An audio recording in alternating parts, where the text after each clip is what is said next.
C'est pour elle ces applaudissements, bien sûr. Alors on va les recommencer une fois pour son cœur immaculé.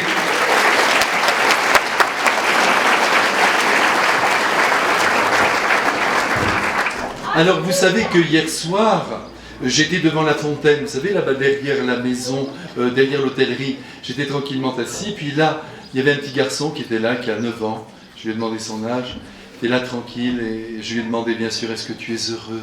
C'est une belle question. Il m'a répondu bien sûr, je lui ai dit, mais explique-moi pourquoi tu es heureux. Je lui ai dit, je te donne 5 secondes pour me répondre. 5, 4, 3, il m'a dit non, c'est trop court. Alors je lui ai dit 1 minute alors. Alors 1 minute, c'était très beau de le voir alors se recueillir intérieurement, puis il m'a dit, je suis heureux parce que je sais que Dieu est là présent.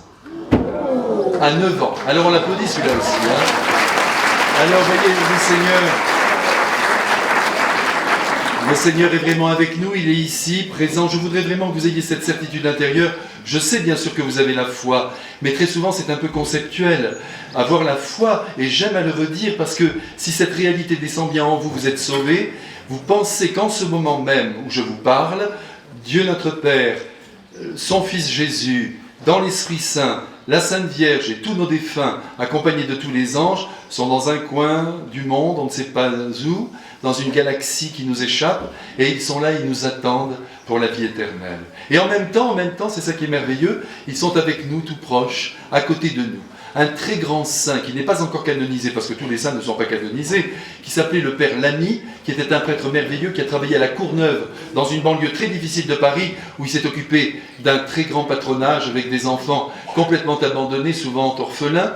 Eh bien, il disait toujours, la vie éternelle, le ciel, l'au-delà, il suffirait de pousser un voile, et ils sont tous avec nous. Et c'est vrai, alors nous poussons maintenant le voile, et puis nous vivons avec eux, et je suis sûr que vos parents défunts, comme les miens, puisque les miens aussi sont au ciel, se réjouissent à la pensée qu'aujourd'hui, nous allons nous voir 2 fois, et ce matin, et cet après-midi. Donc là, vraiment, je suis heureux. Alors nous allons maintenant tout de suite aborder la 4e parole que notre mère a prononcée, et que le Saint-Esprit a retenue, parce que Marie a beaucoup parlé, mais comme je vous le disais, en commençant, il y a 7 paroles de Marie contenues dans le Saint-Évangile. 7 paroles qui indiquent qu'il y a là un grand secret que nous devons essayer de vivre ensemble. Alors cette parole qui brûle son cœur, eh bien vous l'avez deviné après, mais je vais revenir quand même sur ce qui s'est passé à la visitation, eh bien c'est la flamme de l'amour qui jubile. Et oui, puisque nous sommes toujours là, en compagnie d'Élisabeth et de Zacharie, cette parole, vous l'avez deviné, c'est le Magnificat. Je vous rappelle quand même le contexte dans lequel ce chant a pris corps dans le corps de Marie. Ça, c'est quand même important. Vous savez que lorsqu'elle est arrivée dans la maison et qu'elle a salué Élisabeth, autrement dit, lorsqu'Élisabeth a entendu la salutation de Marie, l'enfant s'est mis à danser dans son sein. Quel mystère extraordinaire! Élisabeth est alors totalement remplie par le Saint-Esprit, et c'est sous son souffle qu'elle s'écrie « Tu es bénie entre toutes les femmes, ô Marie, et le fruit de ton sein est béni. » Et je ne me lasse pas ici de me redire à moi-même, et donc je vous le dis à vous aussi, qu'Élisabeth a d'abord salué Marie, avant de saluer l'enfant qui pourtant est Dieu. Ça c'est très important, elle nous éduque de ce point de vue-là. N'ayons jamais peur de prier Marie. Marie n'est pas Dieu, mais elle est tout près de lui. Et en même temps, ils sont ensemble. Ne séparons pas ce que Dieu a uni. Tu es bénie parmi toutes les femmes, et le fruit de ton sein est béni. Voyez, ça c'est quand même important de prendre conscience de cela. Et ce n'est pas parce que l'enfant n'était qu'à l'état d'embryon dans le ventre de Marie qu'il n'aurait pas mérité tout de suite d'être salué. Mais c'est d'abord la mère de Dieu qui est saluée. Élisabeth salue la grandeur de Marie. Les convenances eussent voulu que Marie saluât d'abord l'enfant. Vous êtes d'accord avec moi? Eh bien, elle ne le fait pas. Sous le souffle de l'Esprit Saint, elle en rajoute même une couche, pardonnez-moi, et elle dit « D'où m'est-il donné que la mère de mon Seigneur vienne jusqu'à moi ?» D'où m'est-il donné cette grâce? La mère de mon Seigneur, elle a parfaitement compris que Marie porte en elle le Messie, mais malgré tout, elle salue d'abord la mère. C'est dire qu'elle reconnaît déjà en Marie cette mère du Messie, la mère de Dieu. Et comment est-elle venue à penser une telle chose? Eh bien, grâce au Saint-Esprit. Et moi, je n'arrêterai pas de dire jusqu'à la fin de mes jours que nous avons reçu le Saint-Esprit et que nous n'en profitons pas. C'est là notre erreur. Si tout était déjà écrit, si tout était déjà fait, on n'aurait pas besoin d'avoir le Saint-Esprit. S'il nous a été donné, c'est qu'il va falloir, à travers notre vie, que nous discernions au milieu des situations ce que nous devons accomplir. Appelez l'Esprit Saint par pitié. Ô Esprit Saint, moi je l'appelle comme ça, vous n'êtes pas obligé de m'imiter. Ô Esprit Saint, vous qui habitez le cœur de Marie, tout le temps je lui dis ça. Éclairez-moi, illuminez-moi, dites-moi ce que je dois faire. Et là, à ce moment-là, mystérieusement, il me dit par ici, par là. Vous verrez, essayez, vous verrez. Il est formidable. Nous n'utilisons pas assez cette force divine qui nous a été donnée au jour de notre baptême. Quand la salutation est arrivée, Élisabeth l'explique à Marie. Quand ta salutation est arrivée jusqu'à mes oreilles, eh bien, dès que le son de ta voix a retenti, et vous vous souvenez de cette troisième parole, elle salua Élisabeth, shalom, bonjour, vieille tante, non pas comme ça, mais vous voyez, jolie tante, enfin bon, ce que vous voulez, je ne trouve pas ce matin, chère Élisabeth, et tout de suite, l'enfant tressaille. C'est aux yeux d'Élisabeth un signe évident que Marie porte en elle le Messie. Donc, comme nous le constatons, il suffit de l'émission de la voix de Marie pour que l'Esprit Saint danse de joie et fasse danser de joie le précurseur. Et la voilà remplie d'Esprit Saint, cette chère Élisabeth, avec son enfant. Élisabeth conclut, heureuse, bienheureuse, celle qui a cru que s'accomplissait ce qui lui avait été dit de la part du Seigneur. Là, vous remarquez aussi, mes frères bien-aimés, là c'est très important, elle aurait dû dire normalement, quand on se parle, quand on communique, heureuse es-tu, toi qui as cru. Elle n'a pas dit heureuse es-tu. Elle a pris de la hauteur.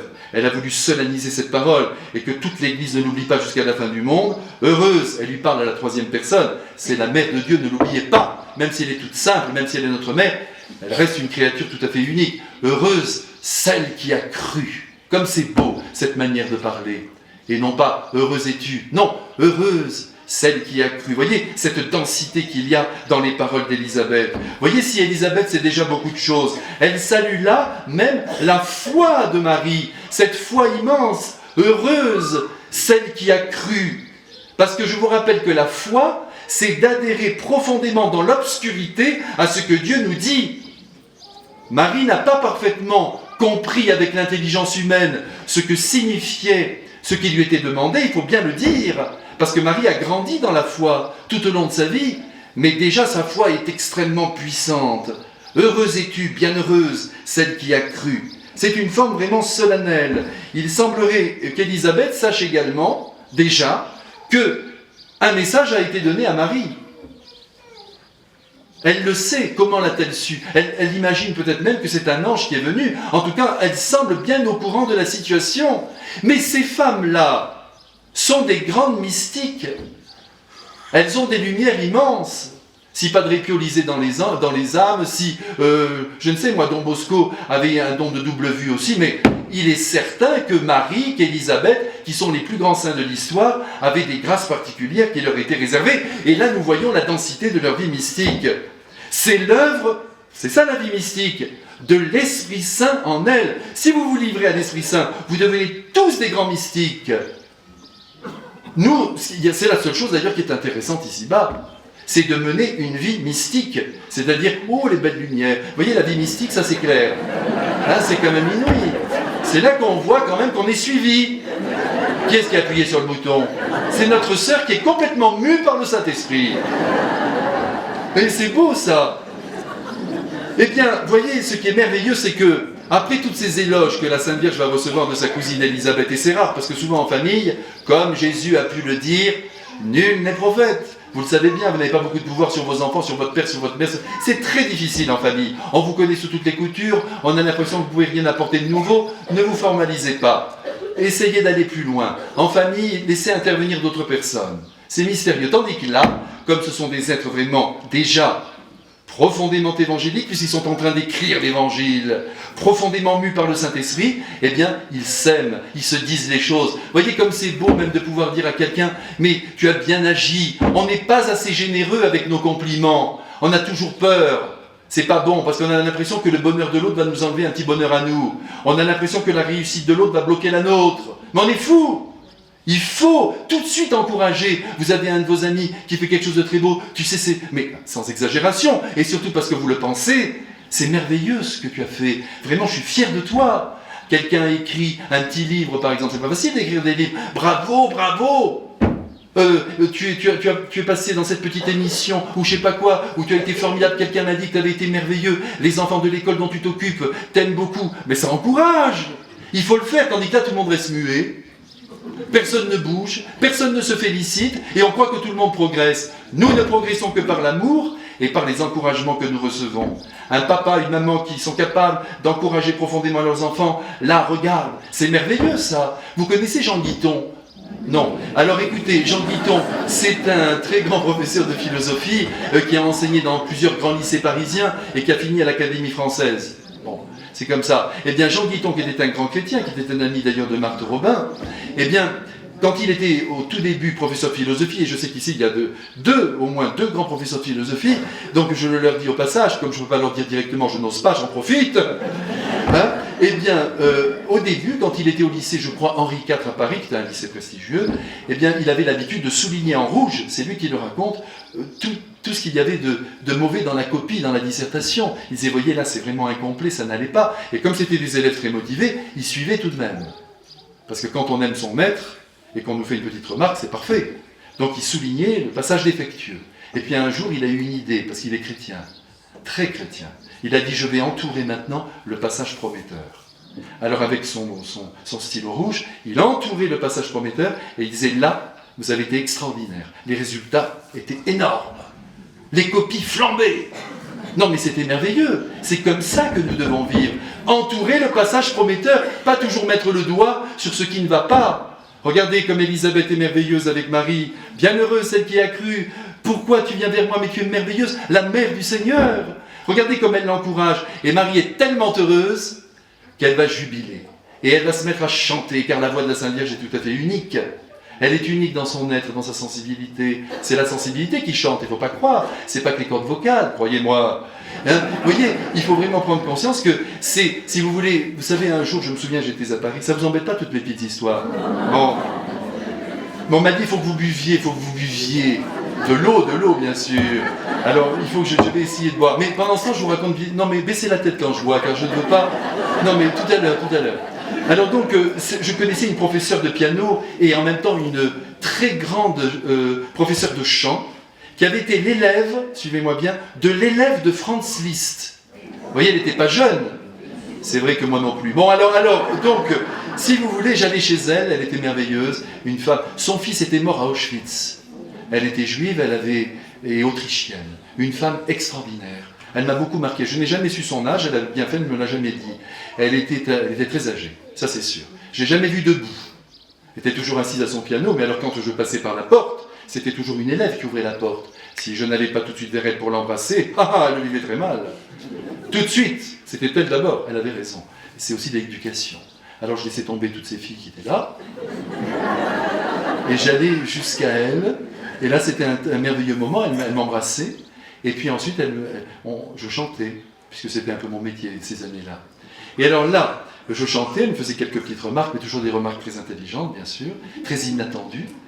Et puis elle avait la photo aussi de son fils qui était là, évidemment ça l'a travaillé beaucoup. Un jour je vous raconterai, si j'ai le temps, avant la fin de la 7e conférence, je vous raconterai cette histoire parce qu'elle est extraordinaire. Mais surtout, elle partait de ce qu'était la personne pour essayer de l'aider. Et alors elle était vraiment capable d'encourager très fort. Et alors un jour j'arrive et il y avait un jeune garçon de 14 ans, un jeune prodige, qui s'est mis au piano et elle lui a demandé de jouer une partie de Bach. Et alors lui, il est parti, une fugue. Mais alors, à 14 ans, moi j'étais ébloui. Je le regardais, et elle était là à côté. Je me dis, elle va l'encourager. Elle s'est levée, elle s'est mise dans un état. Mais qu'est-ce que c'est que cette histoire? Mais il y avait tout, c'était parfaitement joué. Rappelle-toi, il lui a dit que Jean-Sébastien Bach a eu 19 enfants. Le petit de 14 ans, c'était un petit peu comme ça. Il y a du sang dans ces notes. Interprète, mets ton cœur. Oui. Enfin, il était perdu. Mais elle lui a fait comprendre que ça ne suffisait pas d'exécuter. Même si c'était brillantissime, il fallait mettre son cœur, il fallait mettre sa vie.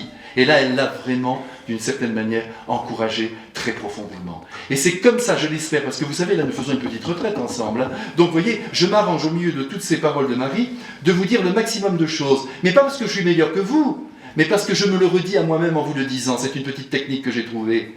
Mais ce qu'il faut, c'est que nous encouragions beaucoup. N'ayez pas peur de la réussite des autres. Soyez heureux, personne ne vous retire rien. Et moi, je me le dis souvent, je vous le redis, quelqu'un fait quelque chose de bien, dites-lui, c'était très bien, tu m'as ébloui. Et cette personne va continuer son éblouissement au milieu du monde. Tandis que si on n'encourage jamais, la personne finit par se demander si ce qu'elle fait est bien. Mais il faut encourager et il faut magnifier. Voilà, j'ai jeté le mot. C'est normal, on est au Magnificat aujourd'hui. Alors Marie, entendant toutes ces merveilles, elle n'a pas dit « Oh non, non, non, non, non ».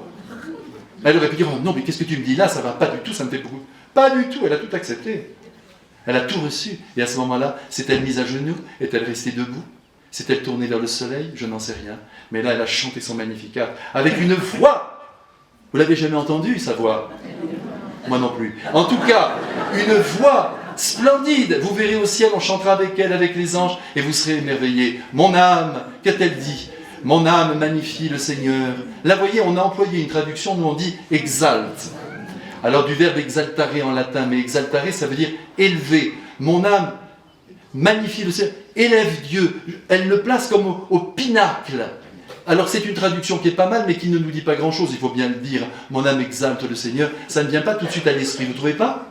C'est pas... Alors il vaudrait mieux dire, mon âme glorifie le Seigneur, même s'il n'a pas besoin de notre gloire, nous on le glorifie. Ou alors, mon âme, et ça c'est extraordinaire, mais malheureusement on l'a oublié, magnifie le Seigneur. Comme ça on respecte même le terme originel, le Magnificat. Mon âme magnifie le Seigneur, c'est tout à fait extraordinaire. Alors de sa voix claire et joyeuse, elle se met à chanter. Parce qu'elle est joyeuse, on ne peut pas chanter « Mon âme magnifie le Seigneur ». C'est pas possible. Mon âme, on ne sait pas, je vous le disais tout à l'heure, quelle était sa voix, comment elle s'y est prise. Mais en tout cas, ce qui est sûr, c'est qu'il y avait beaucoup de joie. Mon âme magnifie le Seigneur. Elle devait être, mais rayonnante. J'aurais bien voulu assister à cette scène. On lui demandera de la refaire au ciel. Eh bien, je suis sûr, elle nous dira « Mais oui, d'accord, je vais te la refaire, je vais te montrer ». Et alors là, parce que la Sainte Vierge est tellement bonne avec nous, elle ne nous refusera rien.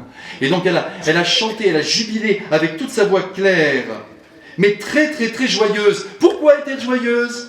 Si vous étiez venu à ma session sur la joie, mais vous n'êtes pas venu, eh bien vous l'auriez découvert. C'est parce qu'elle est complètement sous le souffle de l'Esprit Saint. C'est la foi qui donne la joie. Parce que sinon, dans ce monde, comme disait le pape Paul VI, à la fois magnifique, nous y sommes, mais aussi dramatique, eh bien on peut perdre sa joie. Il faut absolument être branché sur un autre secteur, sur le secteur du ciel. Et à ce moment-là, vous réglez bien et vous êtes dans la joie. Eh bien Marie était dans la joie. Elle était heureuse, oui, comme toi. Eh bien, elle était heureuse, la Sainte Vierge. Mon âme magnifie le Seigneur. Et alors là, je vous demande de faire un petit examen de conscience, puisqu'il s'agit, vous êtes d'accord avec moi, de nous laisser transformer par ces paroles de Marie. Eh bien, il faut absolument que nous nous demandions, dans un bel examen de conscience, si nous sommes suffisamment joyeux. Ah non, mais là, vous allez y passer, là. Hein. Il faut absolument se le demander. Si nous appuyons sans cesse sur ce qui est négatif dans notre vie, alors là, le démon est heureux, parce que lui, ça lui plaît tout ça. Dès que nous trouvons notre vie terne, nulle, neutre et sans joie, il vous dit, mais je te l'avais dit. Ça fait des années que je te le dis qu'elle est nulle, ta vie. Ça, c'est le démon. Toujours négatif, toujours voir ce qui ne va pas. C'est pas facile ça, parce qu'il y a des tempéraments aussi un peu comme ça. Mais ça peut se dépasser. Il ne faut pas dire c'est mon tempérament, je suis bilieux, je suis là toute la journée, oui c'est vrai. Non, c'est que si les êtres sont comme ça, souvent ils sont très bons d'ailleurs, il ne faut pas les juger, on ne juge personne. Ni moi ni vous. Il y a des tempéraments comme ça, un peu renfrognés. Mais il faut faire un effort, faut dire mon chéri, allez, quoi, fais un effort comme un... Vous voyez, mais vous faites un effort. Et tout d'un coup, il y a un petit enfant qui jaillit devant lui, son petit-fils, qui vient d'arriver, qui a 6 ans, tout de suite, son sourire s'éclaire. Et il est heureux. Il a donc besoin que sa femme le regarde comme ce petit de 6 ans. Voilà ce que ça veut dire. Il faut que, parce que vous savez, il ne faut pas non plus être là avec vous savez, ramasser les fautes toute la journée avec la balayette. Vous voyez quand vous ramassez les miettes à la maison, moi aussi je le fais chez moi, avec la petite balayette. Tant pis s'il y en a 2 qui restent, il faut toujours en laisser une pour la prochaine fois. Eh bien, avec votre mari, avec votre femme, là aussi, ne soyez pas toute la journée, t'as pas fait ça, tu aurais dû faire ça, j'aurais voulu que tu sois ça. Mais on ne peut pas vivre là-dedans. Il faut dire, mon chéri, comme tu es, je t'aime. Même si l'état est désastreux. Et ensuite, vous avancez dans la vie. Mais il ne faut pas ramasser toute la journée. Si vous ramassez, vous provoquez un naufrage familial. Et puis finalement, votre mari ou votre femme, parce que ça peut être dans l'autre sens, ne seront jamais heureux. Donc vraiment, je compte sur vous pour vous dire à partir d'aujourd'hui, mais imaginez que ma parole soit toute puissante. Elle l'est d'ailleurs. Non mais, imaginons qu'elle soit toute puissante, que j'obtienne ce résultat. Vous arrivez à la maison, tout est changé. Votre mari, vous lui dites pas toute la journée, va fumer sur le balcon, vous le laissez fumer dans la maison, c'est pas grave, ça sent bon. Vous voyez, vous avancez. Votre mari vous dit, tant pis, c'est brûlé, mais c'est pas grave, elle est délicieuse la quiche. Vous voyez, ça c'est ce genre d'attitudes qui sont des attitudes humaines et chrétiennes totalement réussies. Je bois, baissez la tête. Voilà. Et alors, donc, vous voyez cette manière de vivre, c'est ça qui t'exhorte, avec beaucoup de joie. Et si vous ne pouvez pas savoir la joie que j'ai de vous, quand je vois que vous riez avec moi, parce que je ris avec vous, je suis heureux, alors qu'on dit des choses très sérieuses. Paul Éluard, qui est un très grand poète, il ne faut pas l'oublier. Peut-être, on peut préférer Aragon, par exemple, pour le XXe siècle, parce que vraiment, il y a des choses absolument très très belles. Jean Cocteau ou Max Jacob, ce sont deux grands poètes. Mais Paul Éluard a dit ceci, qui est extraordinaire. Écoutez ce petit poème. La nuit n'est jamais complète. Il y a toujours, puisque je le dis, puisque je l'affirme, il y a toujours un rêve qui veille, un désir à combler, une faim à satisfaire, un cœur généreux, une main ouverte, des yeux attentifs, une fenêtre ouverte, une vie à partager. Vous voyez, c'est comme ça qu'il faut. Il ne faut pas avoir l'impression toujours qu'on est devant quelque chose de clos et ça ne marche plus, ça n'avance plus. Mais non, ça ne dépend que de nous. Si vous voulez, en une seconde, toute votre vie peut même s'éclairer totalement. Vous savez, quand j'étais en Roumanie, en 1994, il y avait là des garçons qui se préparaient au sacerdoce. D'ailleurs, ceux qui étaient les plus terribles sont tous devenus prêtres. Et les autres, les mollassons qui y suivaient, non. C'est comme ça. Alors maintenant, je me méfie. Ceux qui sont les pires, ce sont eux qui restent. Et ils font des prêtres extraordinaires. Et il y avait par exemple un leader négatif. Pas facile ça. Le gars il tape toujours de l'autre côté. Il vous en veut. Mais ce leader négatif, si vous le retournez comme une crêpe, il devient Saint Paul. Eh bien, il y en avait un. Il était terrible. Dès le début, il s'était accroché parce qu'on ne lui avait pas accordé une permission pour aller à la prise d'habit de sa sœur qui devenait religieuse. Parce que là, ils étaient tous 9 enfants dans la famille. Et quand il y a beaucoup d'enfants, il y en a toujours un ou deux. Jésus va les chercher là. Parce que si vous n'avez qu'un fils, il hésite. Vous comprenez, il hésite parce qu'il se dit, bon, il faut quand même assurer la survie de l'humanité. Et puis après, il y a des problèmes de succession. Et comme il ne faut pas que l'Église s'enrichisse, si le gars il a ramassé tout le pognon des parents et qu'il donne tout à l'Église, ça ruine son Église. Donc il hésite. Mais s'il y a plusieurs enfants, il y va, tac, tac, tac. Ou mettons, tac, sur 9. Mais quelquefois, tac, tac, tac, tac. Regardez dans l'Évangile, il y a beaucoup de frères. Hein. Jean, et qui ? Jacques, et puis Pierre, et... Oh, vous êtes des grands connaisseurs. C'est beau, il y a des fratries, parce qu'ils s'entraînent les uns les autres. Alors, donc évidemment, dans ces familles, il y avait des enfants qui entraient vraiment pour devenir prêtres. Et puis, plus on valorise le sacerdoce, c'est-à-dire plus on reconnaît que la place du prêtre est essentielle dans la société, ce qui est la vérité, plus il y a des jeunes qui veulent aussi se lancer. Alors on dit parfois, oui, mais alors c'est parce qu'il y a un beau statut social. Il n'y a pas de statut social. Mais notre rôle est essentiel. S'il n'y a plus de prêtres sur la terre, eh bien, il n'y aura plus d'Eucharistie. S'il n'y a plus d'Eucharistie, vous voyez ce que ça donne. Alors, donc, ce qu'il faut, ce garçon, ce fameux garçon, ce leader négatif, on l'a pris, on lui a parlé, il s'était vexé, comme je vous ai expliqué. On ne pouvait pas le laisser aller à cette prise d'habit, parce que le jour même, lui, il prenait son propre habit religieux. Donc on ne pouvait pas. Il va voir le voile de sa sœur, et lui, il perd sa soutane. Donc ça n'allait pas. On lui a dit, tu dois rester, on t'enverra voir ta sœur plus tard. Il s'est vexé, mais vraiment fermé, un bœuf, paf. Il est resté comme ça 3 mois. On a essayé de l'aider. Oh, tout le monde lui a parlé. Le père-maître, le sous-maître, le vice-maître. Tout le monde. Oh, tata, tu sais, c'est important, il était là. Bon, fermé. Un jour, on l'a pris. Parce que là-bas, en Roumanie, ça y va, les pères de famille, ils sont. Ils l'ont pris, on lui dit, écoute, tu as 24 heures devant toi. Ou tu deviens comme ça, ou alors tu pars. 2 heures après, il était parfait. Parfait. Et ce garçon, maintenant, il prêtre en Allemagne, il fait un bien fou. Et quand je le vois, il me dit, j'ai été difficile. Hein. J'ai dit au début. Mais après, ça allait très bien. Il fallait ton tempérament. Jésus s'intéresse beaucoup au tempérament fort. Et vous savez ce qu'il fait avec ceux qui sont très forts comme ça, et qui sont même très orgueilleux, car vous savez que l'orgueil, c'est le défaut de cuirasse de nombreux saints. Ne soyez pas étonnés. Pourquoi ? Parce qu'ils ont beaucoup de qualités souvent. Ce sont des gens qui ont beaucoup, sont des géants d'efficience. Ils sont là, ils veulent réaliser des choses. Alors, ils sont un peu portés à l'orgueil. Et pour que cet orgueil ne les mange pas, Dieu s'arrange toujours pour qu'ils aiment énormément la Sainte Vierge. Et comme ils ont la Sainte Vierge devant les yeux, ils se tiennent tranquilles. Et l'orgueil, dégonfle. Les saints, c'était le cas d'un Maximilien Kolbe. Maximilien, vous vous rendez compte, qui écrit à l'âge de 17 ans sur son cahier « Je veux devenir un saint et un grand saint ». Vous voyez, c'est beau ça. Alors y avait-il un petit peu d'orgueil ? Il y avait beaucoup de passion. Mais sans doute aussi, il le reconnaît d'ailleurs lui-même. Eh bien, à la fin, c'était le plus humble des humbles. Il a toujours d'ailleurs, parce que tout ça, vous savez, on recommence tous les jours. Hein. C'est extraordinaire. Et alors, quand il a été ordonné prêtre, vous m'en voulez pas que je vous parle de lui là. Quand il a été ordonné prêtre, il a dit la 3e messe à Saint-Pierre du Vatican, la 3e messe de sa vie. Et alors, là, j'ai un grand projet, vous allez m'aider. Je voudrais justement qu'on mette une plaque dans Saint-Pierre de Rome, mais là-bas pour changer une prise. Il faut que tous les cardinaux soient d'accord. Donc, bon, c'est pas moi qui le ferai, mais la fraternité des saints apôtres, les suivants. Une petite plaque qui indiquerait ceci. Alors, à sa 3e messe, on a son intention, vous vous rendez compte ? Il a écrit sur le registre « Je désire la grâce du martyr pour moi et mes compagnons. » Je ne sais pas si les compagnons ont été contents. Mais enfin, il les a marqués. Et il l'a obtenu. C'est pour ça qu'il faut faire très attention à ce qu'on demande. Ne soyez pas trop, soyez mystique, mais mystique, tranquille. Parce que sinon, attention, tout ce que vous demandez, vous l'obtiendrez, Jésus l'a dit. Alors maintenant, voyez, aujourd'hui dans la journée, quand vous allez monter à la chapelle, tout ça, demandez des bonnes choses. Mais c'est une bonne chose, le martyr, si vous avez le courage.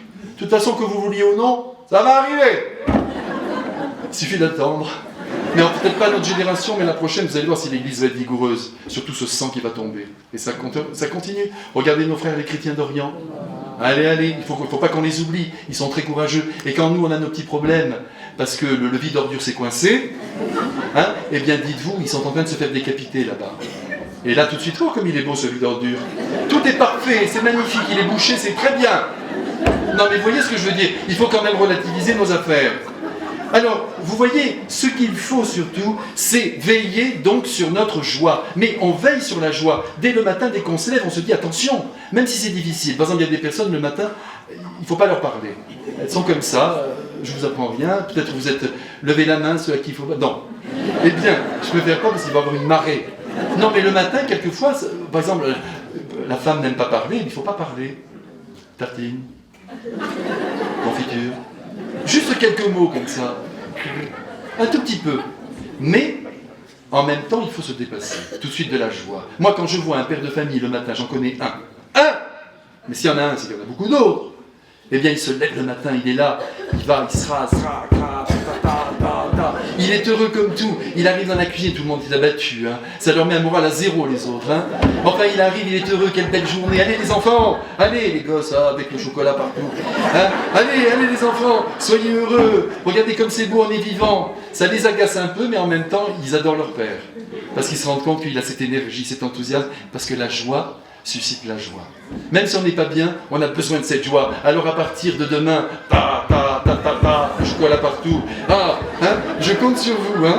Il faut faire cet effort. Veillez sur la joie. Ne dites pas oui, je suis triste. Maintenant, s'il y a un drame qui est venu frapper votre vie, alors là, évidemment, vous ne pouvez pas maintenir une joie. Vous pleurez et on pleure avec vous. Mais sinon, de manière habituelle, écoutez, on n'a pas tous les jours un Airbus qui nous tombe sur les genoux. Il faut quand même... Non, mais le matin, on part bien, vous voyez. Si de temps en temps, on a vraiment des choses qui nous ont fait mal, moi-même, parfois, souvent, ça m'arrive. Quelque chose, ça me contrarie, bien, mais j'essaie vite de me reprendre. 1 heure, 1 heure et demie, c'est beaucoup déjà. Bon, 1 heure, 1 heure et demie. Et puis après, au bout d'un moment, allez, et hop, ça repart. Et puis quand je vous vois, tout s'arrange. Mais ce matin, tout va bien. Alors donc, il ne faut pas oublier, si vous voulez avoir la joie de magnifier le Père, n'oublions jamais que le Magnificat nous rend compte de tout l'univers intérieur de Marie. Si vous analysez bien sa chanson, appelons-la comme ça, ce grand chant qu'elle adresse au Père Céleste, vous comprenez qui elle est, tout son mystère. Alors je voudrais avec vous ce matin, si on a le temps, le déplier, ce Magnificat, comme on déplie une carte. Puisqu'il y a là, je dirais en quelque sorte, pardonnez-moi ce mot qui est un peu petit, toute la philosophie de Marie, il faudrait dire tout son esprit. Alors voyez, d'abord, on lui fait des tas de compliments, on lui dit qu'elle est merveilleuse. Elle répond, mon âme glorifie le Seigneur. Elle n'a pas dit, il est merveilleux. Elle a dit, mon âme glorifie. Elle n'a pas dit, on doit glorifier le Seigneur, mon âme. Elle part de ce qu'elle vit. Ça, c'est très important. Elle dit, elle ne dit pas, c'est merveilleux ce que le Seigneur a fait. Elle part de sa propre expérience. C'est tellement extraordinaire ce qu'elle vit qu'elle s'en tient à elle-même. Elle part de ce qu'elle vit et elle le livre au monde. Notre problème à nous, vous voyez, quand on veut, comme on dit aujourd'hui, même si j'aime pas beaucoup ce verbe, évangéliser, c'est un petit barbarisme, c'est répandre l'évangile, annoncer l'évangile. Évangéliser, on a fabriqué ces mots, mais vous voyez, sur le mot évangile, qui est extraordinaire. Bien, nous, si nous voulons répandre la parole de Jésus et sa personne, eh bien, il faut se souvenir de la manière dont s'y prend la Sainte Vierge. Nous, souvent, on donne des belles idées sur Dieu. Dieu est comme ça, si tu vivais comme ça, tu serais beaucoup plus heureux, et puisque Dieu existe, ça ne passe pas.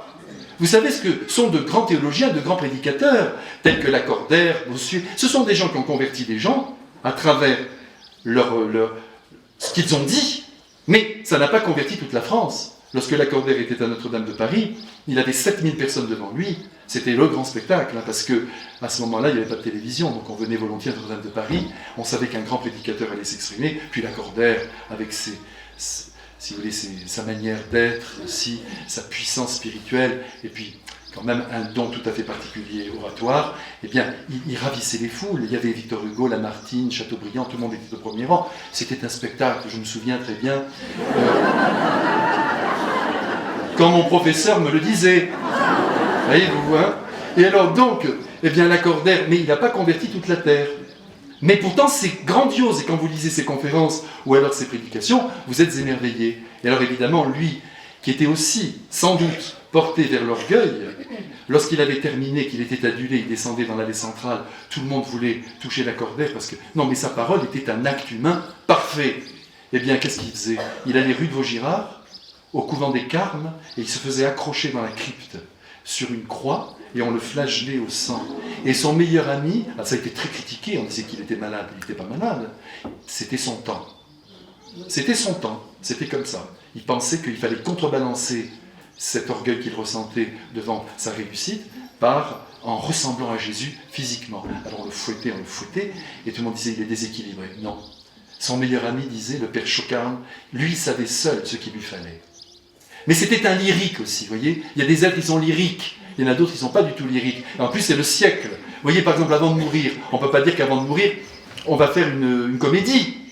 Il était couché comme ça sur son lit à Sorèze, parce qu'il est mort dans un petit collège à côté de Toulouse, une école militaire dont il s'était occupé. Il était couché. Pour vous dire cette ferveur, parce que souvent on reproche, on dit oui, mais toute cette ferveur, toute cette manière, pas seulement lui, mais d'autres, dès que quelqu'un parle avec un peu d'emphase, on dit il en rajoute. Mais non, ce sont des tempéraments. Alors lui, il est en train de mourir, il est là, et puis il se redresse sur le lit, il dit ouvrez-moi, ouvrez-moi. Vous voyez, il n'a pas fait de comédie. Il va mourir, il tombe, il meurt. Ouvrez-moi, c'est pas beau ça? Mais ce sont des tempéraments très chaleureux, très lyriques, très romantiques. Et j'espère que vous gardez quelque chose de ça. Parce que la vie, c'est ça. Vous savez, c'est assez court quand même la vie humaine. Quand on regarde, moi, bon, bien sûr, moi je sens que j'ai quand même beaucoup d'années devant moi, mais quand même, non mais c'est court, c'est court. Donc il faut bien en profiter aussi. C'est un don du Seigneur que d'être sur la terre. Vous vous rendez compte que vous ne pourriez ne pas être là, n'avoir jamais existé, être encore dans le néant, ou alors encore une mouche. Vous voyez, non mais vous avez eu cette chance. Moi quand je vois la mouche, je sais qu'elle a un cœur, qu'elle a des veines, qu'elle a un système nerveux. Je me dis, heureusement que ce n'est pas moi. Mais j'aurais pu être une mouche. Non, nous avons été voulus de toute éternité par Jésus. C'est merveilleux. Il nous a créés à un moment donné précis de l'histoire. Lui, il voulait qu'on remplisse l'histoire à un moment donné. Ça nous échappe complètement. Quand vous voyez les tombes, là, quand je vois tous ces noms qui sont effacés, très bien, parce qu'ils sont inscrits. dans le livre d'or du ciel, mais vous vous dites, voilà, ils ont fait leur chemin. Et voyez, même nous, sur notre propre tombe, on a déjà 2 chiffres déjà que nous connaissons. 2 zéros. Parce que quand même, aucun d'entre vous ne va aller jusqu'à 2100. Donc on a déjà 2 chiffres. Mais voyez, les 2 autres, on ne les connaît pas. On peut déjà les graver si ça vous chante. C'est pas très joyeux, enfin, on peut les graver. Mais en tout cas, il y en a 2 là. Mais ces 2, ça peut être petit, ça peut être grand, ça peut être... J'espère que tous les petits, le petit de 9 ans, il marquera 2080, par exemple, 81. Ça serait formidable, je serais fier pour lui. Mais nous, c'est court. On ne sait pas combien nous avons mangé de gâteau, de la part du gâteau. Donc attention, attention, profitons bien et ne gâchons pas tout en dramatisant notre vie. Il y a des moments où on ne la dramatise pas parce qu'elle est dramatique, et puis il y a d'autres moments où il faut se laisser soulever par la vie quotidienne. C'est tellement beau. Même un petit café, vous prenez un petit café, vous êtes heureux si vous aimez le café. Mais voyez, un petit moment d'amitié, il ne faut rien perdre.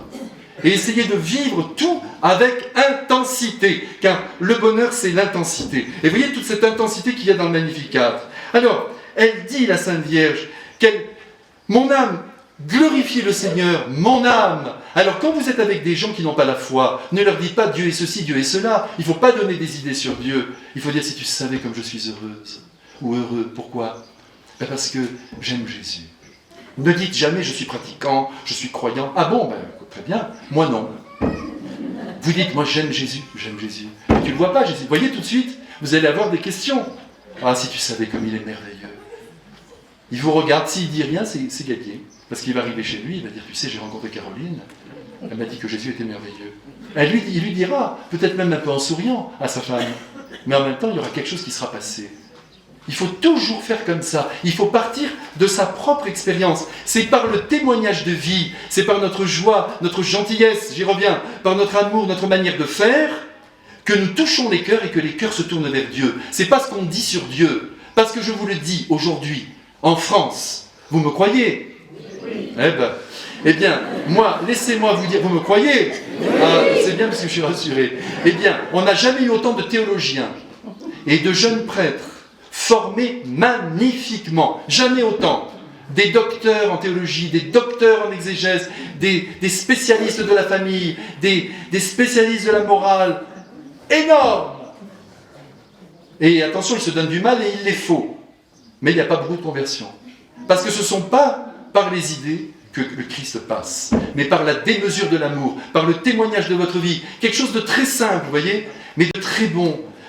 Tout de suite, vous êtes à l'affût pour faire du bien. Et on va chercher cette source du bien que vous opérez.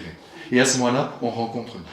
Nous passons donc par de mauvais chemins pour annoncer l'Évangile. Rappelez-vous, par exemple, vous avez sur votre iPad, sur votre iPhone, une musique qui vous plaît. Vous voyez, je prends un petit exemple comme ça. Si vous dites à quelqu'un, tu ne connais pas ce chanteur ? Et vous dites, non, mais c'est vraiment incroyable. Tu ne connais pas ce chanteur, mais il est né en telle année, il a fait telle chanson, il est extraordinaire. Tu passes à côté de quelque chose de grand. Vous croyez qu'il va l'aimer ? Non. Vous prenez l'iPad, vous lui dites, assieds-toi, écoute ça. Oh là là. Ça y est, c'est gagné. Et il va dire, mais c'est super cette musique. Direct, comme ça. À travers ce que vous aimez et votre propre expérience. Et non pas des leçons aux autres. Sinon, ça ne marche pas. C'est perdu d'avance. Seulement, vous allez dire, évidemment, cette joie, elle ne se commande pas. Et là, évidemment, je vous fais retomber. Mais si, je vous assure qu'on peut la travailler. Alors, comme je vous le disais tout à l'heure, cette traduction exalte n'est pas extraordinaire, tandis que magnifie, vous voyez, même les lèvres s'ouvrent phonétiquement, parce que la phonétique française est extraordinaire de ce point de vue-là. Les mots signifient très souvent ce que ces mots veulent dire. Par exemple, un pic, vous voyez, c'est bien fait. Magnifie, c'est très large, magnifie. Même exalte, parce qu'on grossit toujours, quand on dit exalte, la phonétique de la voyelle. Parce qu'en France, on a beaucoup l'habitude d'appuyer sur les voyelles. Exalte. D'ailleurs, l'ancien art oratoire insistait beaucoup sur les voyelles. Oh, vous voyez, oh. Alors que ce n'est pas du tout ça, la diction. La diction, ce sont les consonnes. Il faut appuyer beaucoup sur les consonnes. Mon cher ami. Si vous êtes mon cher ami, c'est cuit. Hein, mon cher ami. C'est bien que je vous dise tout ça. Hein, vous voyez, c'est important tout ça. Alors là, vous voyez, avec magnifie, vous atteignez vraiment presque le sens. Mais voyez, ce que Marie va dire, mon âme magnifie le Seigneur, elle ajoute, et mon esprit a tressailli de joie en Dieu mon Sauveur. Mais qu'est-ce que c'est qui a tressailli en elle? C'est pas émotionnel, c'est pas, vous voyez, une espèce de joie facile, c'est son esprit, son intelligence. Et mon intelligence, mon esprit tressaille de joie en Dieu mon Sauveur. Mon. Maintenant, si un prêtre dit « je vais dire ma messe », on le tue. On lui dit « c'est la messe de toute l'Église ». On est trop théologien, vous voyez. Elle a dit « mon esprit, mon Seigneur », oui. On lui dirait « Madame Marie, c'est aussi le mien ». Elle dirait « mais non, mais c'est mon Seigneur ». Elle a raison. Dieu vous appartient, il est à vous. Alors vous voyez, donc mon esprit a tressailli de joie. Mon esprit, mon intelligence, ne croyez pas que c'est lié au tempérament. C'est l'intelligence qui dit « je réalise que Dieu a fait de grandes choses en moi ». En moi. Et vous pouvez tous le dire. Et vous savez pourquoi elle tressaille de joie? Eh bien, elle nous le dit. Elle tressaille de joie. Et d'ailleurs, vous avez remarqué, j'en profite pour vous dire que c'est un temps qui est au passé. Mon esprit a tressailli de joie. Au passé. Pourquoi? Parce que c'est pas aujourd'hui qu'elle est joyeuse. Depuis toujours, depuis son enfance. Et puis ensuite, quand elle a reçu Jésus dans son cœur, depuis tous ces moments-là, eh bien, elle est dans la joie permanente. Mon esprit a tressailli. Et ça continue. Et vous savez pourquoi donc elle tressaille? Eh bien parce que, alors là, l'expression n'a pas été gardée dans la liturgie, c'est vraiment dommage, je le dis bien simplement, parce qu'il a regardé, Dieu, la bassesse de sa servante. C'est exactement ce qu'elle a dit. Il a regardé la bassesse de sa servante. Alors là, les bras nous en tombent. D'abord, la mère de Dieu se proclame la servante de Dieu. Ça nous fait du bien à nous aussi. Quelle leçon pour nous tous. Plus nous sommes grands, plus nous sommes présents à la vie des hommes, plus nous avons un grand pouvoir, plus normalement nous sommes humbles, ou de moins nous devons le devenir. Et ça arrive très souvent. Quand vous voyez des gens qui sont entre les deux, qui ont une très belle situation sociale, mais qui n'est pas non plus, vous voyez, le sommet, très souvent, il n'y a pas beaucoup d'humilité, parce qu'il y a encore des désirs de monter. Tandis que quand quelqu'un est vraiment au sommet, et qu'il a compris que ce sommet n'est rien, au fond, eh bien il est humble. Alors là, personne ne doit oublier cette manière de parler de Marie. Il a regardé la bassesse. On se demande d'ailleurs quelle bassesse elle a, notre Sainte Vierge. Eh bien, je vais vous dire ce que c'est que cette bassesse. C'est que la Sainte Vierge a conscience qu'elle est une créature de Dieu, qu'elle lui doit tout. Elle sait que par elle-même, elle n'est rien. Elle a été immaculée dans son être. C'est un cadeau royal. Et en même temps, elle sait que tout ce qu'elle est, elle le doit au Père. Si bien qu'elle ne peut être que humble, et humble démesurément. Mais attention, ne nous trompons pas sur l'humilité. Hein. Il ne s'agit pas de rester dans son coin, couleur gris-muraille, allonger les murs. Vous voyez, la Sainte Vierge, elle est là, mon âme magnifie le Seigneur. Elle chante haut et fort devant Zacharie qui est là. Il est muet, mais il apprécie. Vous voyez? Marie n'a pas enfourché la fausse humilité en disant « Je ne suis pas digne de Dieu, pas moi, pas moi ». Il y avait un évêque comme ça, on peut se le dire, hein. Il avait demandé un auxiliaire. Vous savez, un évêque auxiliaire. C'est pas à Marseille, je vous dis tout de suite. Non, mais je ne veux pas avoir d'histoire. C'est dans un diocèse de France. Il avait demandé un auxiliaire, et alors, en effet, cet auxiliaire avait été nommé, et c'était le jour du sacre. Alors l'évêque était là présent, puis l'évêque auxiliaire, on lui impose les mains. C'est beau, attention, l'épiscopat, c'est quelque chose de très très grand. Ceux qui sont capables et qui sont choisis par Dieu, c'est très grand. Eh bien, à la fin, cet évêque, qui est un excellent évêque d'ailleurs, il est allé au micro, et il a dit « Je vous demande de beaucoup prier pour moi, parce que je me sens complètement dépassé par cette charge, mais voyez, humblement. » Et à ce moment-là, on a entendu le vieil évêque qui était là-bas qui disait « Il avait qu'à refuser !» Et oui, vous voyez, quand quelque chose nous est demandé, je vous raconte un autre épisode. Un évêque, là, je me souviens de ce prêtre, il venait de recevoir une belle fonction de la part de son évêque, il est allé voir son évêque, il lui a dit « Monseigneur, je ne peux pas accepter, ça ne va pas du tout, je n'ai pas les qualités qu'il faut, je vais vous dire pourquoi. » Tac, tac, tac, tac. Il était bien ce prêtre. Et il ne cherchait pas la gloire, hein, parce que là, il la perdait en quelque sorte, en refusant. Il lui a dit « Je vois que vous voyez bien les empêchements, 1, 2, 3, 4, vous arriverez très bien à les dépasser. En avant !» Il est reparti avec son sac à dos, et en avant. Et il a assumé. Voilà la véritable humilité, c'est de dire tout ce que je suis, je ne le suis pas par moi-même. Mais je ne me mets pas en avant, je mets en avant le Seigneur, mais qui traverse ce que je suis. Et ce que je suis, je dois être capable de le reconnaître pour le faire fructifier. Mais si je suis là, oh non pas moi, mais non, ça ce n'est pas dignes de Dieu, parce que Dieu nous a tous créés pour quelque chose. D'ailleurs, c'est ça la vocation. Chacun d'entre nous sent intérieurement que toute sa potentialité doit trouver sa place. Et quand vous avez trouvé cette place, vous êtes dans votre vocation. C'est pas que ça tombe comme ça sur vous, c'est que Dieu vous a fabriqué pour quelque chose, et au moment même où tout ça surgit, ça rejoint ce que Dieu attendait de vous, puisqu'il vous a créé comme ça. Mais aujourd'hui, vous voyez, ce qui est très important, c'est de développer toutes les personnalités. Aujourd'hui, vous voyez, on dit que le monde est individualiste. Il n'est pas individualiste. C'est pas vrai. Il n'y a plus d'individus. Il n'y a qu'une masse. Tout le monde s'habille pareil, tout le monde pense pareil, tout le monde a les mêmes objets, tout le monde fait la même chose. On a dépassé le stade de l'individualisme. Et aujourd'hui, on se prive de beaucoup d'originalité. Avant, il y avait des gens très originaux. Je pense à quelqu'un qui me vient comme ça à l'esprit. Il regardait la télévision avec des jumelles de théâtre. Pourquoi pas? Pourquoi pas? Maintenant, on le regarde, on dit c'est un malade. Mais non, il aimait ça. Il regardait. Vous voyez, j'avais un de mes confrères. Tout ce qu'il trouvait, il le gardait. Tout. Il recevait une petite boîte, par exemple. Non, mais n'exagérons pas. Mais ça, oui, vide, il le mettait dans un coin. Je ne vous dis pas la chambre. Hein. Il y avait des boîtes partout, il y avait des trucs. Mais pour lui, c'était important. Et quand on avait besoin d'un petit papier ou d'une ficelle, c'était fait. On allait chez lui, pas de problème. Mais alors, d'ailleurs, il rentrait comme ça chez lui. Comme Damia quand elle sortait de scène, vous savez. Il rentrait comme ça, il avait des murs entiers, un très grand savant.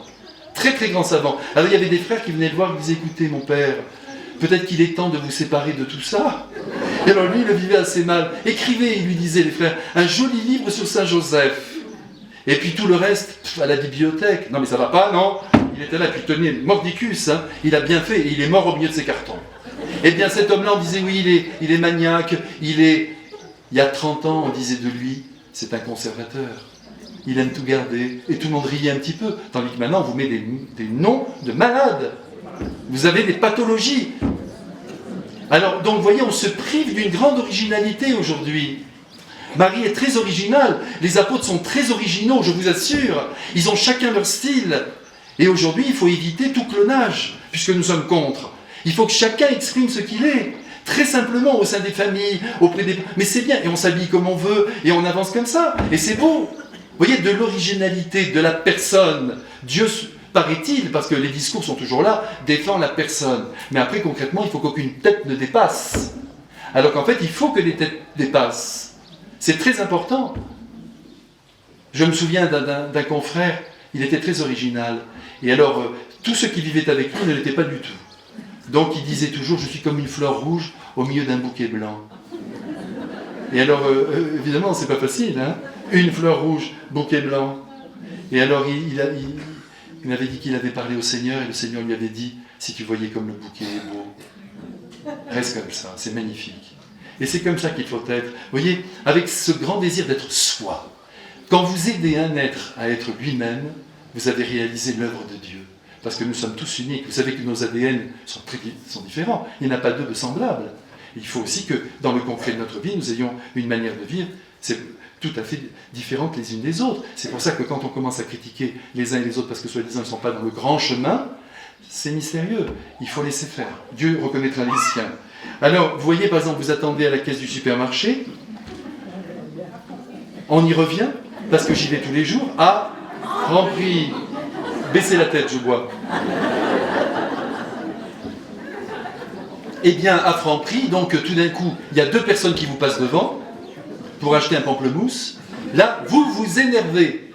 Ça va pas, mais qu'est-ce que c'est que ça? Mais je vous parle de la vie quotidienne, parce que c'est dans la vie quotidienne que notre manière de nous comporter doit se mettre en place. Au lieu de vous énerver, mais passez avec votre pamplemousse. Vous le faites passer, vous voyez. Si vous vous énervez, c'est que vous n'êtes pas humble. Vous pensiez avoir un droit. J'étais là, la première. Alors, vous voyez, ça ne va pas. L'humilité, c'est d'accepter aussi les conditions d'une vie qui vont vous désarçonner. Vous savez qu'un jour, je vous raconte ça parce que je sais que vous aimez les histoires, un jour, Don Bosco il recevait beaucoup l'après-midi notamment.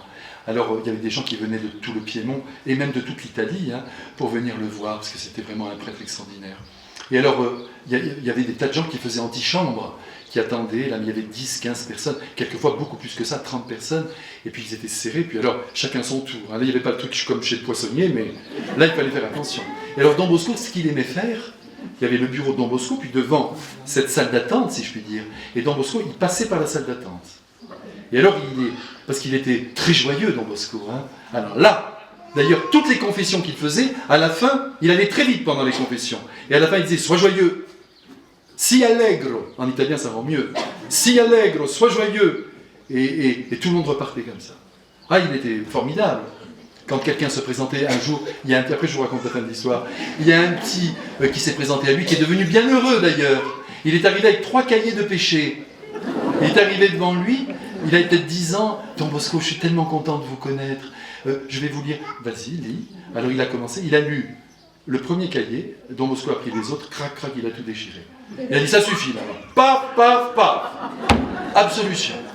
Eh bien, figurez-vous que ce jeune enfant qui était venu le voir durant son adolescence, lorsque Don Bosco est mort, ce jour-là, il avait fallu couper du pain pour les enfants et il s'était coupé le doigt. Eh bien, non mais il est bien heureux, il s'appelle Don Orione, il s'est occupé des ouvriers, des pauvres enfants à Turin qui étaient dans la misère. Ah, c'est beau, vous savez, quand on voit cette sainteté concrète. Eh bien, lui, avec sa tête de grand jeune, il s'est dit comment Don Bosco vient de mourir. Et moi, je me suis coupé le doigt pour lui couper le pain pour ses enfants. Eh bien, je vais aller le voir. Il est allé là. On avait installé Don Bosco sur un fauteuil, placé dans l'église Saint-François de Sales. Il était assis comme ça, mort, avec les mains sur sa chasuble, habillé en prêtre, comme s'il allait célébrer la messe. Et puis tout le monde passait et lui embrassait la main. Et lui, il est arrivé, il a pris son doigt, il l'a collé contre sa main, immédiatement guérie. C'est la première guérison obtenue par simple contact, mais guérie totalement. Alors Don Orione, il a témoigné, hein. Il est parti de son expérience. Il n'a pas dit « Oh, Dieu fait des grandes choses ». Il a dit « Regardez mon doigt ». Don Bosco, contact de la main. Tout ça pour vous dire, voyez, qu'il faut vraiment que nous grandissions en humilité, en petitesse. Alors, je vous termine l'histoire. C'est votre faute. Vous m'avez distrait. Alors donc, Don Bosco passait par la salle d'attente, vous vous en souvenez ?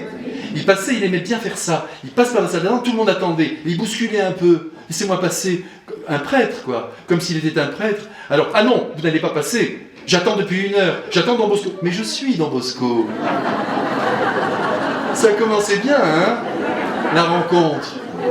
Mais il était comme ça, il était très joyeux. Il aimait faire aussi quelques blagues comme ça. Il faisait des choses incroyables. Vous savez qu'en confession, il demandait, mais attention, vous savez, c'est un saint. Mais il demandait de dire une prière à la Sainte Vierge, et en même temps, il donnait une petite pilule. Prenez cette pilule, vous guérirez. Il avait compris déjà le placebo. Et alors donc, les personnes prenaient, puis après on lui a dit, l'autorité a dit, ça suffit Don Bosco, arrêtez avec ça. Très bien, il obéissait toujours, même s'il a été fâché 25 ans avec son évêque. Mais, indépendamment de sa volonté, alors c'est lui qui l'avait fait nommer par le pape. Mais ils ne se sont pas entendus, c'est pas grave. En tout cas, il a arrêté avec sa petite pilule. Mais tout le monde guérissait. Mais surtout grâce à la prière qu'il donnait à la Vierge. Et vous savez, quand on a une grande foi, on peut tout obtenir. Je vous termine avec Don Bosco parce que c'est intéressant. Lorsqu'il était au bout de sa vie, il n'en pouvait plus, il n'est mort d'aucune maladie. Il avait seulement 70 ans, mais il était usé jusqu'à la corde. Il avait perdu l'usage d'une jambe, il avait des plaies, quand on a fait sa toilette mortuaire, des plaies énormes dans son dos. C'était quelque chose, il ne s'en était jamais plaint. Il avait perdu un œil. Il était usé parce qu'il travaillait énormément. Et vous savez qu'il avait pris la décision aussi toute sa vie, mais ne le faites pas, parce qu'on ne peut pas imiter les saints. Nous devons demander à l'Esprit Saint ce que nous devons faire. Mais chacun est conduit à sa façon. Il avait pris la décision, 1 nuit par semaine, de ne pas dormir. Et pendant cette nuit, il écrivait, il préparait ses courriers. 1 nuit par semaine. Alors il arrive, il est complètement usé, il est là couché dans son lit, mais il entend tout. Mais il ne voit plus pratiquement. Il est là, et il a son jeune secrétaire. Ça, il est toujours entouré de grands jeunes extraordinaires. Et ce jeune Don Viglietti s'appelle, un jeune Italien plein de fougue, qui est tout heureux d'être là dans la chambre de Don Bosco et de veiller sur ses derniers instants. Et alors il lui dit, c'était la fête de la Vierge, le 24 mai 1887. Il est là, et il lui dit, Don Bosco, il y a une petite vieille qui est là dans l'antichambre, avec sa fille handicapée, qui a 2 béquilles. Elle voudrait être bénie par vous. Est-ce que vous pourriez les bénir ? Il dit, oui. Alors il va, il dit, vous savez, c'est le 24 mai, fête de Notre-Dame Auxiliatrice. C'est une grande fête dans la maison, parce qu'ils aimaient beaucoup la Vierge Auxiliatrice. Vous allez déranger Don Bosco maintenant. Alors je vous demande de rentrer juste là au fond, et je vais prendre sa main, et il vous bénira. D'accord, alors la petite vieille, magnifique, avec sa fille handicapée, mais dans un état... ils se mettent au fond, ils n'ont rien demandé, les humbles ne demandent jamais rien. en s'imposant. Oui, demande, oui, je vous en supplie, mais toujours avec cette humilité. Alors, elles sont là toutes les deux, Don Bosco les devine au fond, il est appuyé comme ça sur son fauteuil. À ce moment-là, le jeune secrétaire prend sa main, allez Don Bosco. Père, il est béni, terminé. À ce moment-là, merci, merci, elles repartent. À ce moment-là, le secrétaire, il se tourne et dit, comment vous dérangez Don Bosco le jour de la fête de la Vierge et vous gardez vos béquilles, jetez-moi ces béquilles. Et paf, elle jette les béquilles, elle est guérie. Non mais vous voyez le truc. Alors évidemment, quand le jeune secrétaire est redescendu, on lui a dit, mais qui es-tu? Il a dit, mais non, mais là c'est la Vierge. Mais c'était logique. Elle ne pouvait pas repartir comme ça. Vous voyez, c'est extraordinaire, mais ça suppose la foi. Est-ce qu'on aurait osé dire ça à la petite fille? Jette tes béquilles. On a dit, si jamais ça ne marche pas. Vous voyez comme notre foi est grande. Hein? C'est un désastre. Alors tout ça pour vous dire quand même que il faut rester humble. De temps en temps, malheureusement, dans les relations avec les autres, il est impossible d'arriver à un vrai dialogue, à une vraie compréhension, et on est obligé parfois d'aller très loin. Par exemple, certains procès, malheureusement, sont inutiles, sont utiles, même si Jésus a dit « Arrangez-vous en chemin, avant que le garde ne vous livre au juge ». Et puis on perd beaucoup d'argent avec tout ça. Quelquefois, quand on défend les biens de ses enfants, ou qu'il y a vraiment une injustice et qu'on ne peut pas s'arranger, on est bien obligé de passer par la justice, mais ce n'est pas le chemin divin. On devrait pouvoir s'arranger, mais quelquefois, il y a des êtres qui sont vraiment obtus, on ne peut pas faire autrement. Donc là, ne pensez pas que c'est un manque d'humilité, un manque d'amour. Il faut faire ce qu'il faut faire. Mais attention, n'exagérons pas. L'autre jour, un avocat me disait, mais c'est terrifiant. Plus personne ne veut faire cadeau d'un petit quelque chose. Il y a quelque chose qui ne va pas, on est à 100 € près. Non, on va les faire cracher jusqu'au bout. Non!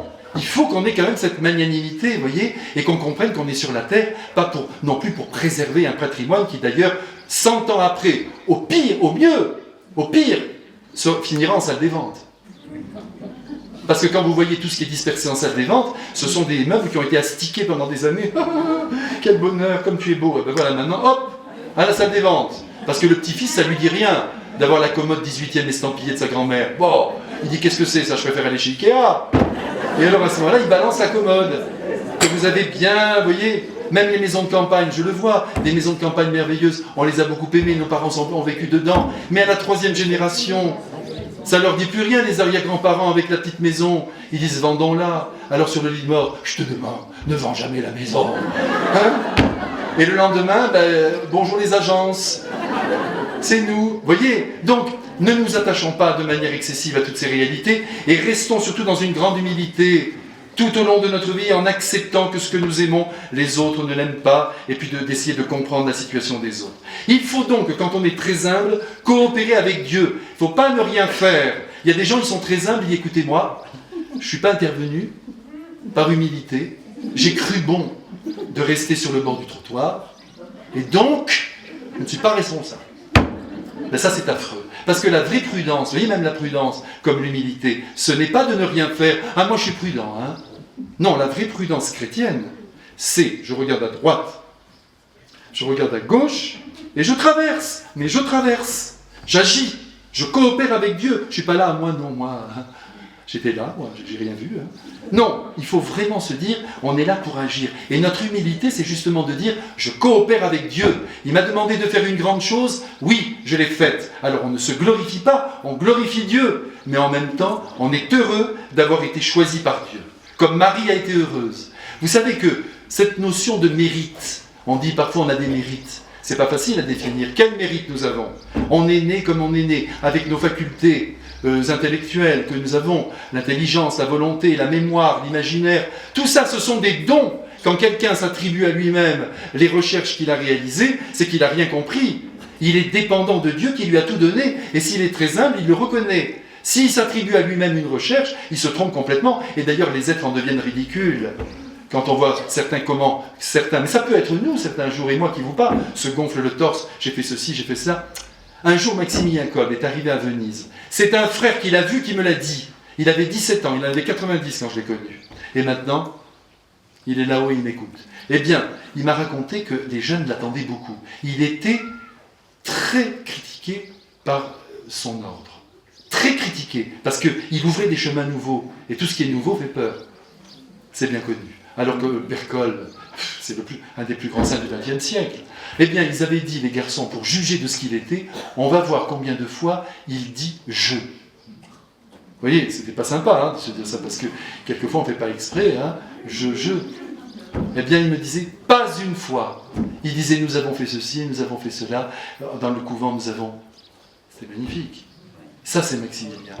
L'humilité, la simplicité. Vous savez que dans le couvent, là-bas en Pologne, un jour, il avait vu qu'il y avait un frère qui avait la bure, son habit religieux qui était décousu. Dans la nuit, le supérieur, 700 frères, il était le supérieur de 700 frères. Le père Cole, alors il est allé à quatre pattes, il prend la bure, et il lui recoue, et il lui remet. Ça, vous voyez, l'humilité, c'est au fond être une maman extraordinaire. Et vous savez, même un soldat nazi qui a demandé, quand il était au camp, il a dit, je voudrais faire, quand il a été déporté, est-ce que je pourrais faire, avant d'aller au camp, les nazis sont arrivés là où il habitait, est-ce qu'on peut faire une photo avec vous ? Il aurait pu dire, parce que c'était un Polonais, quand on lui a proposé de prendre la nationalité allemande, surtout pas, il était patriote. Eh bien, ce nazi lui a dit, je peux faire une photo avec vous ? Il a dit oui, la Sainte Vierge se souviendra de ça.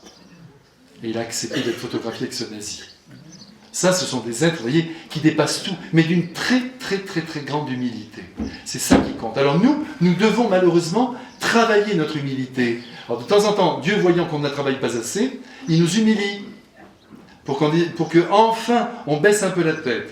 Mais rappelez-vous de l'humilité légendaire de la Sainte Vierge. Ça, c'est quand même très important. Et là, Marie va s'écrier, non mais c'est quand même inouï, mais quelque chose de dingue. Et pourtant, je vous assure qu'elle n'est pas détraquée sur le plan psychique. Elle dit, toutes les générations me diront bienheureuse. Non mais là, c'est quand même un peu fort. Cette gamine de 15 ans, la mère de Dieu, toutes les générations, elle n'est pas mystique.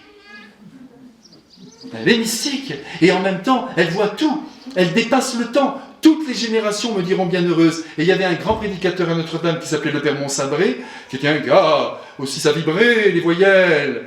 Eh bien lui, il avait dit, toutes les générations me diront bienheureuse. Et il avait ajouté, ce serait de la folie si ce n'est pas divin. C'est beau. Et c'est la vérité. Ce serait de la folie. Elle a dit ça et elle a vu juste. Car vous savez que Marie, c'est la femme au monde la plus représentée. Depuis tous les siècles. Ça a commencé évidemment par Saint Luc. Vous savez que Saint Luc lui-même aurait ouvert le feu en portraiturant la Sainte Vierge. Et son portrait se trouve à Sainte-Marie-Majeure à Rome. Il y a un portrait qui est attribué à Saint Luc. Il aurait peint la Sainte Vierge. Il était médecin de son état. Mais en même temps, il aimait la peinture. Et ça ne m'étonnerait pas que ce soit vrai. En tout cas, on dit, la tradition le dit, et moi, je fais confiance à la tradition. Il y a d'ailleurs cette icône, si vous pouvez essayer de trouver une reproduction, elle est très belle, la Sainte Vierge est magnifique. Et puis vous avez toutes ces icônes qui vont se succéder. Je suis content de le dire parce qu'on parle un peu de notre mère, là. D'abord dans l'église d'Orient, la Vierge est essentiellement représentée ou priante, mais c'est important, ça veut dire que c'est comme ça qu'ils la voient dans les premiers siècles.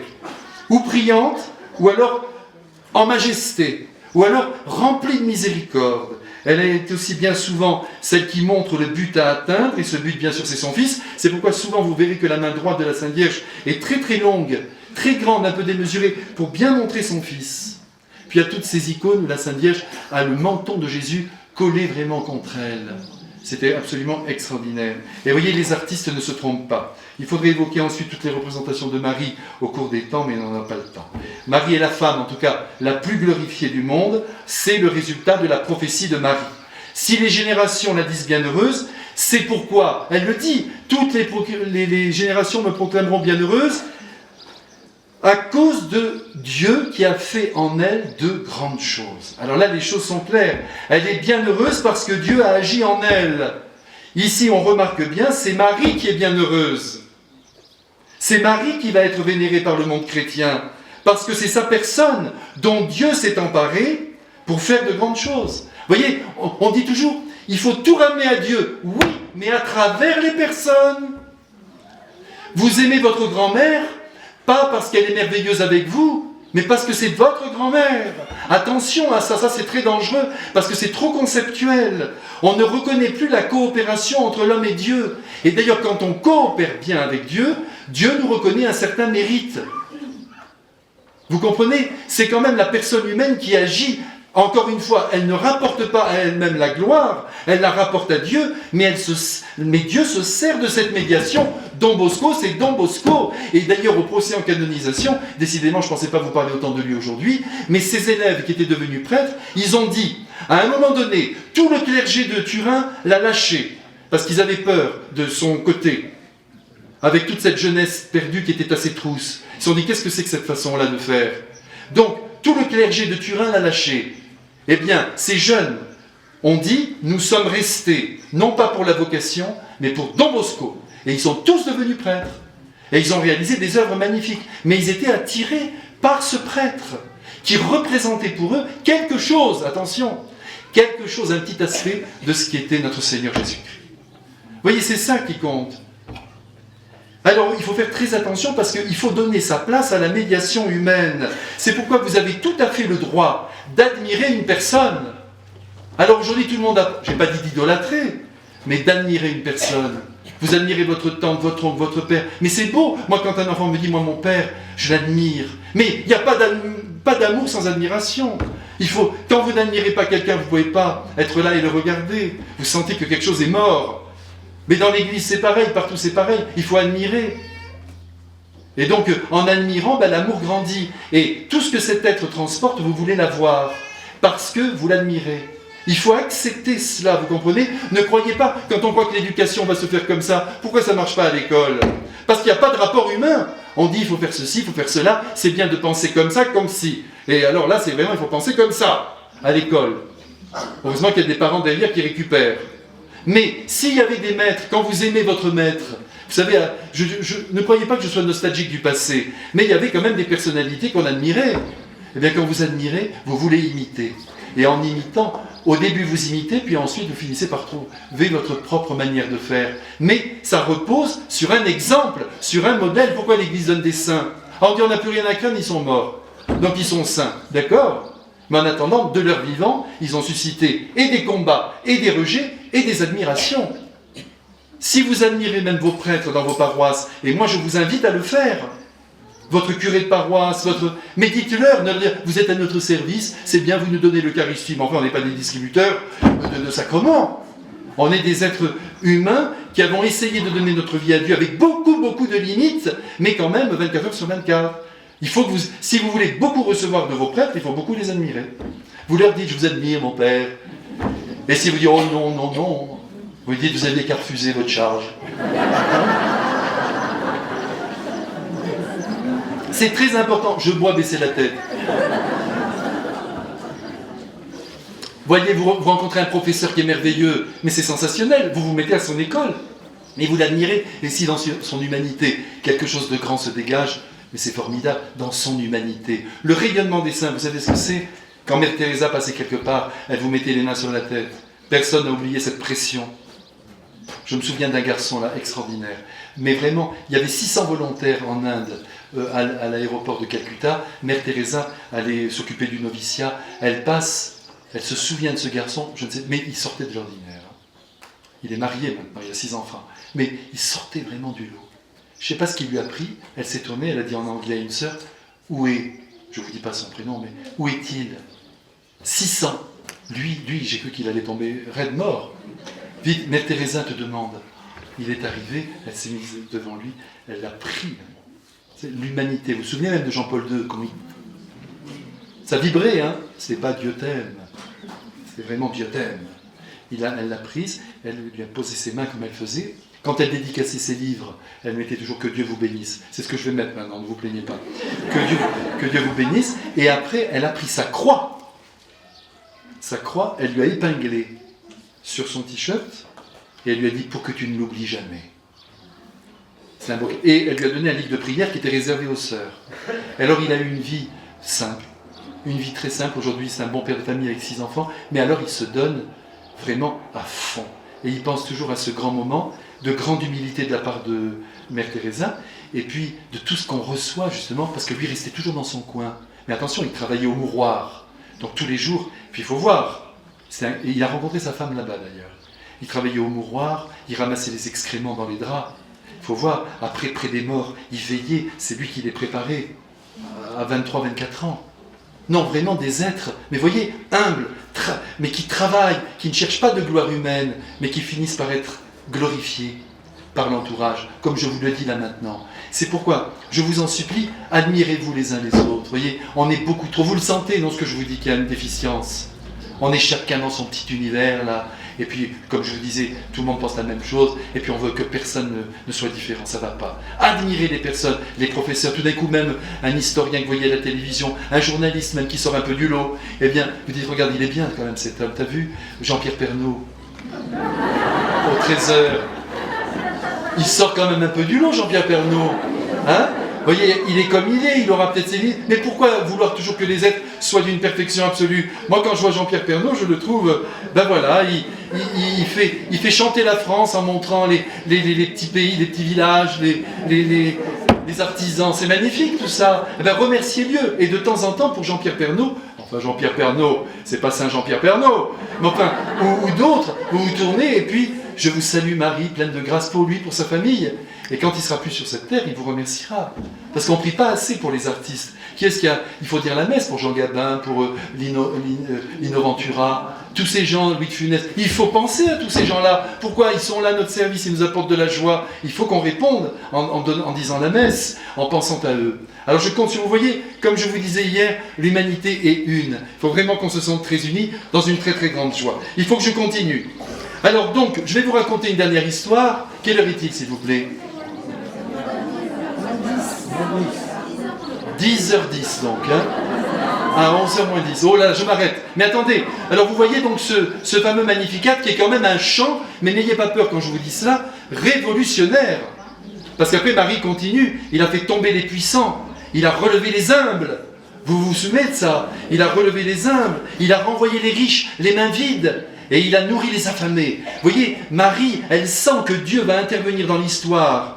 Il va faire miséricorde au monde à travers son Fils en soulevant ce qui est nul aux yeux du monde et en le glorifiant parce que tout ce qui nous apparaît nul demeure les enfants de Dieu. Vous voyez, ça c'est très important de se dire ça. C'est la victoire de Dieu, comme les canonisations sont la vengeance de Dieu, enfin, vous me comprenez, la vengeance de Dieu sur nos conceptions mondaines trop étriquées. Nous on salue la valeur mondaine. Lui il salue la valeur du cœur. Je vous rappelle cette parole de François d'Assise qui est inoubliable. Il disait... L'homme vaut ce qu'il vaut aux yeux de Dieu et pas davantage. Ça, c'est extraordinaire. L'homme vaut ce qu'il vaut aux yeux de Dieu et pas davantage. Il faut vraiment que nous ayons ce regard. Alors, je vais vous raconter une histoire. Écoutez-moi bien, pour bien vous faire comprendre cette idée d'admiration, cette idée que nous devons glorifier ceux qui sont auprès de nous, mais renvoyer cette gloire à Dieu. Mais Dieu qui traverse un être humain. Eh bien, un jour, l'évêque d'Ajaccio, Monseigneur Coligny, il est mort maintenant, il a été aussi l'archevêque de Toulouse. Eh bien un jour, il était donc évêque d'Ajaccio, il se rend dans un village, alors, vous voyez la Corse traditionnelle, mais vraiment, hein. Alors il y va, et puis il célèbre la messe, et quand il sort, il y a tout le village qui est là, parce qu'un évêque qui vient, c'est quelque chose d'extraordinaire dans un village corse. Alors il est là, toutes les femmes, beaucoup de femmes sont habillées en noir, devant lui, enfin, c'est vraiment ce que vous pouvez imaginer. Eh bien, il sort, et au moment même où il sort, une femme, toute vêtue de noir avec son fichu, se jette à ses pieds et lui entoure ses pieds et lui embrasse les pieds. Alors lui, son sang ne fait qu'un tour, dit « Madame, relevez-vous, je ne suis quand même pas le bon Dieu !» Et elle se tourne vers lui et lui dit « Parce que vous croyez que je ne le sais pas. » C'est vraiment ça? Eh bien, il a dit, parce que c'est lui qui l'a raconté, sinon je ne vous la raconterai pas, hein, il a dit, c'est ce jour-là que j'ai compris ce que c'était que la médiation humaine, passer à travers un humain pour atteindre Dieu. Alors nous, on est tout le temps là en train de se dire, oh ben non, non, attention, attention, pas des personnes, mais au contraire, quand on estime, qu'on admire une personne, on touche profondément Dieu qui a créé cette personne et qui a voulu se servir de cette personne pour son œuvre. Et c'est possible avec tous les membres de notre famille. Hein. Ne voyez pas simplement ça dans l'Église. Hein. Avec tous les membres, on est capable d'admirer même quelques aspects. Parce que personne n'est parfait, encore une fois. Mais sous un aspect particulier, chacun peut l'être. Donc vous voyez, Marie n'est pas qu'un ventre. C'est ce que nous devons bien comprendre. Et alors Marie, donc, vous voyez, si elle est grande, si elle est belle, si elle est puissante même dans sa pensée. Et c'est pourquoi, comme je vous le disais tout à l'heure, il faut vraiment l'aimer pour elle-même. Ne reportons pas, je vous le dis parce que je l'entends souvent, nos déboires familiaux sur elle. C'est-à-dire, on dit, vous savez, moi j'ai une relation très difficile avec ma mère, c'est sans doute vrai. C'est vrai, si la personne le dit.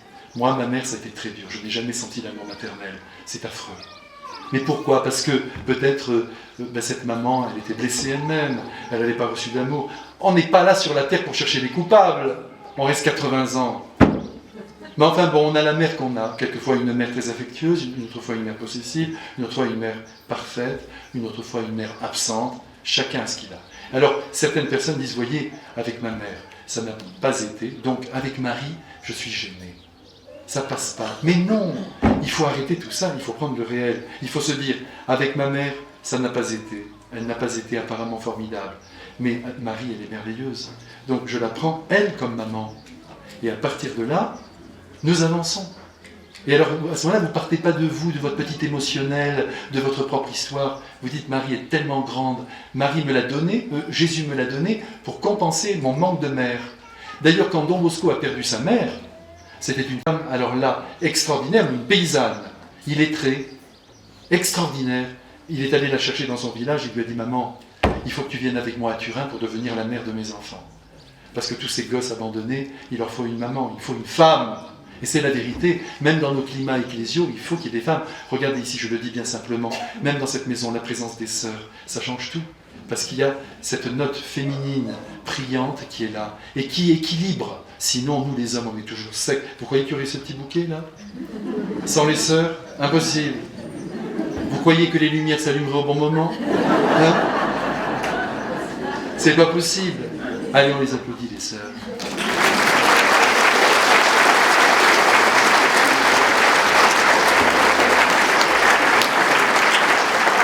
Alors il lui a dit, maman, il faut que tu viennes à Turin avec moi parce que mes enfants ont besoin d'une mère. Elle a dit, tu me fais quitter mon village, âgé comme je suis, tu me fais partir à Turin dans la ville. Allez maman, fais ça pour notre Seigneur. Elle était âgée, hein. Elle a mis son fichu, elle est partie à Turin. Elle a vécu avec lui, mais elle n'en pouvait plus. Hein. C'était très dur parce que c'était des garnements. Il lui ravageait son potager, il volait les draps. Les deux premiers jeunes qui sont arrivés, ils se pointent le soir, il dit, on n'a rien pour dormir. Maman, mets-les près de la cheminée. Alors elle est montée, elle a fait une sorte de petit lit, une paillasse, elle les a couchés tous les deux, des gosses de 14-15 ans, et puis elle a pris la seule paire de draps qui leur restait, des gros draps. Elle a emballé tout ça, elle leur a dit bonne nuit, le lendemain elle est arrivée, tout était volé. Ils étaient partis. Elle dit, tu te rends compte, mais regarde, ne t'inquiète pas. Le soir, deux autres qui arrivent. Alors elle dit, j'ai plus de draps, le mien, alors ils ont pris ces draps, remets-les, non mais ils vont tout, remets-les devant la cheminée. Mais cette fois-ci, tu vas faire quelque chose, c'est que tu vas leur parler à l'oreille, tu vas leur dire un petit mot, un tout petit mot, et avec ce petit mot, tu vas leur expliquer qui est Jésus et comment il veut que tout le monde soit honnête. C'est ce qu'elle a fait, et le lendemain, ils dormaient. Ils étaient là, tranquilles. Et la tradition s'est continuée, puisque ensuite, dans toutes les écoles salésiennes du monde, et vous savez qu'actuellement, il y a 18 000 fils salésiens de Don Bosco, 18 000 dans le monde encore, hein.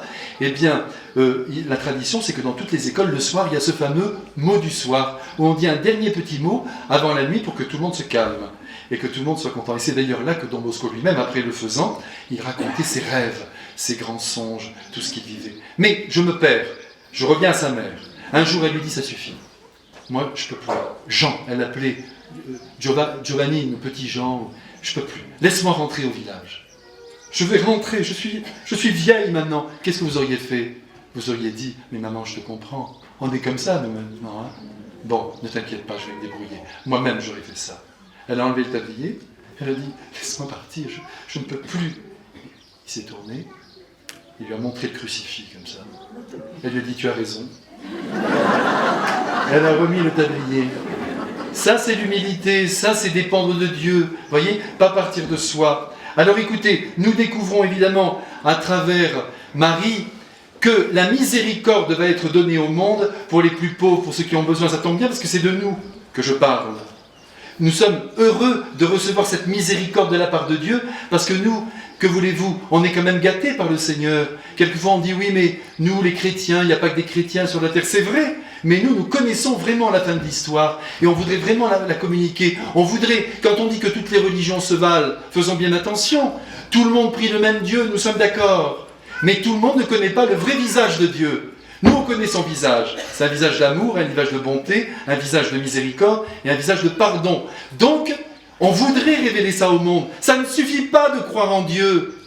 Il faut croire dans le vrai visage de Dieu qui s'est montré à nous sous le visage déjà de Marie, parce qu'elle est parfaitement réalisée, recréée dans le sang de son Fils qu'il va verser des années après. Et en même temps, en regardant Jésus, qui est Dieu. Lorsque l'apôtre Philippe lui a dit « Mais tu nous parles tout le temps du Père, montre-le-nous le Père ». Et Jésus dit « Mais comment? Ça fait 3 ans que je suis avec toi, tu me demandes de te montrer le Père.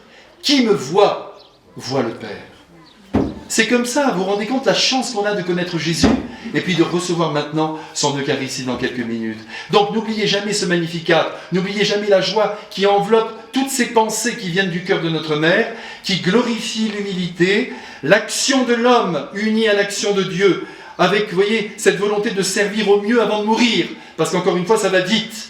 Et en même temps, en sentant que Dieu va renverser la vapeur, c'est pour ça que ne vivez pas avec de la peur au ventre, là. Hein. Vous n'avez rien à craindre. Vous êtes protégés par le Christ. Et vous mourrez à l'heure juste. Et moi aussi. Et personne ne quittera cette terre sans avoir dit et fait ce qu'il avait à dire et à faire. C'est un mystère qui nous dépasse, mais ce n'est pas la peine de s'inquiéter. Et on avance comme ça avec Marie, avec beaucoup de joie, en disant « À toi toute gloire, merci de m'avoir donné la vie, et je vais essayer pour les quelques années qui me restent, qui seront nombreuses, de bien te servir. » Et voilà, à tout à l'heure.